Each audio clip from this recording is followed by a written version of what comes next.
The charity Hindu Swayamsevak Sangh UK, commonly known as HSS, was registered in 1974. HSS enjoys charitable status because it advances the Hindu religion and educates the public in the Hindu ideals and way of life, as this promotional video demonstrates. But we've heard allegations that in private it's actually also teaching young Hindus to denigrate other religions. To see if we can find out more, our second reporter, Ravi, is going undercover to attend the HSS annual leadership camp at a school in Hertfordshire. Talk me through how you worked undercover in this camp. Being in there for 10 days, I didn't really realise how stressful it would be, how much I would miss outside contact. You have to always be thinking, am I rolling? Is my camera working? Can people even see where my equipment is?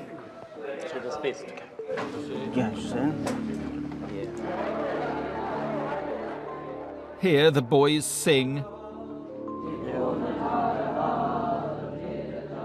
play, learn, and are taught martial arts.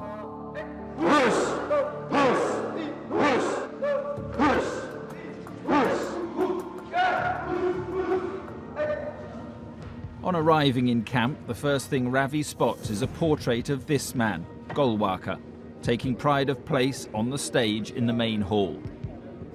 In a book published during the Second World War, Golwalkar wrote, "To keep up the purity of the race and its culture, Germany shocked the world by purging the country of the Semitic races, the Jews.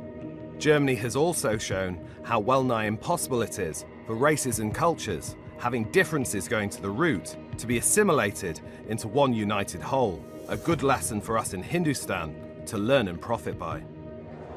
A teacher's recommending the children buy Golwalkar's more moderate book that's on sale at the camp. For anyone else who's interested, a bunch of thoughts by Guruji. What was the last one called? Bunch of Thoughts. But this book still contains a chapter entitled Internal Threats, with the subcategories the Muslims, the Christians, and the Communists. At his first Hindu history class, Ravi discovers that teaching the children to distrust other religions isn't just confined to textbooks. It's also a key message in lessons. Some of the boys here are just 13 years old. They're taught about great moments in India's history. First democracy to elect woman prime minister in India. India is the 7th nuclear power in the world. Now it is 4th. But they're told these are exclusively Hindu achievements. These are all the things credit to Hindus, not everybody. Ravi discovers Hindu nationalism is a regular theme in this teacher's lessons. The teacher asks a boy to recap a previous session. So it was an agenda that the British had against the Hindus in India, to try and make them feel inferior, and make them feel lesser than men. In another lesson, the teacher goes even further. To destroy the Hindu history is the secret conspiracy of the Christians. 20 minutes later, he dismisses Buddhism as just Hinduism in disguise. So 2005 years back was the Buddha. He has spread the message of Buddhism, which is nothing but part of Hinduism. But the religion that's criticized the most is Islam. And the teacher doesn't just confine his role to history. He's also more than happy to tell the children about the present day. Do you think Muslims are the biggest problem? For everybody, for everybody.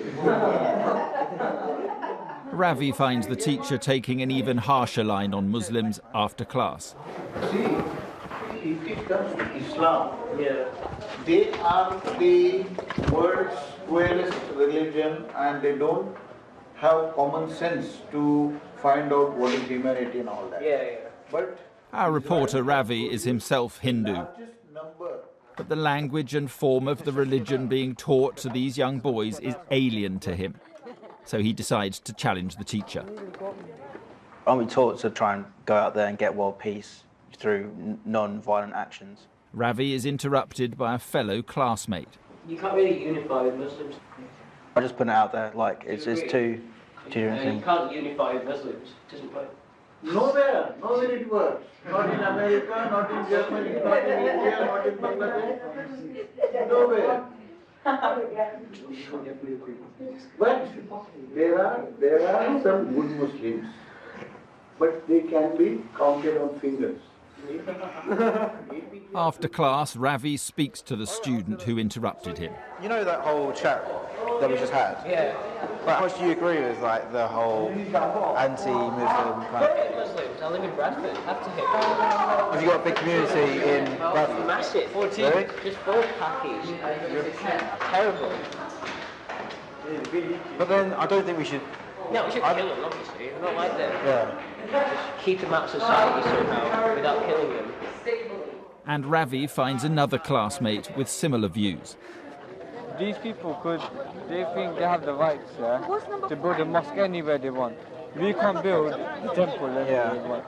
But it's just packies. They could build they could literally demolish this and turn it into a mosque if they wanted to. If I was a prime minister, I would have bombed every single bit. Go Walker.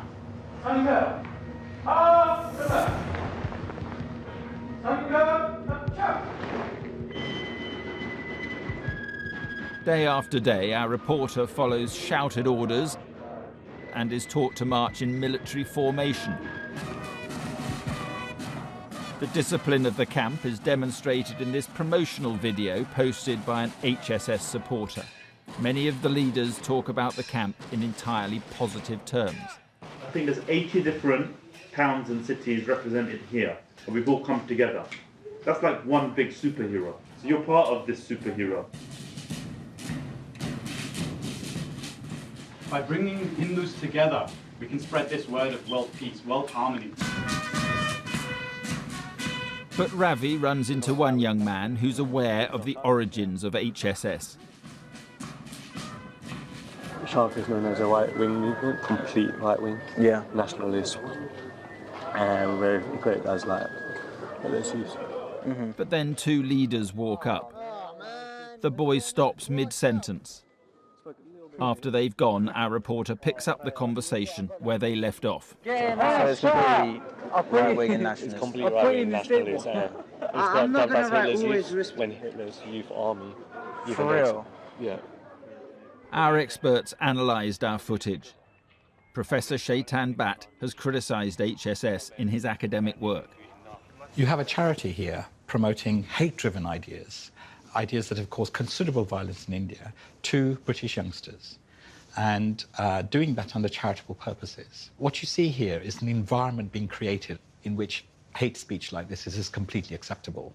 And if you have that inculcated into young children, what do you expect apart from this kind of hate speech? To destroy the Hindu history is the secret conspiracy of the Christians. You're seeing the promotion of sectarianism and hatred towards other religions. And you have to see that in the context of Britain and living in Britain and living with different groups and communities. You can't unify with Muslims. It doesn't work. Nowhere it works. Not in America, not in Germany, not in India, not in Bangladesh. Obviously, this is a respected elder who is going to be looked up to, and that leads to prejudice, which is very hard to shift. If it comes to Islam, they are the world's squarest religion. Now, surely a charity should be encouraging young children to think about other people, to think about how we live in a society like Britain. Instead, what you see is the promotion of division. There are some good Muslims, but they can be counted on fingers. Here you see the children are hanging on his words, and he's coming out with the most foul views. It's chilling that a charity could be promoting this kind of view to young children.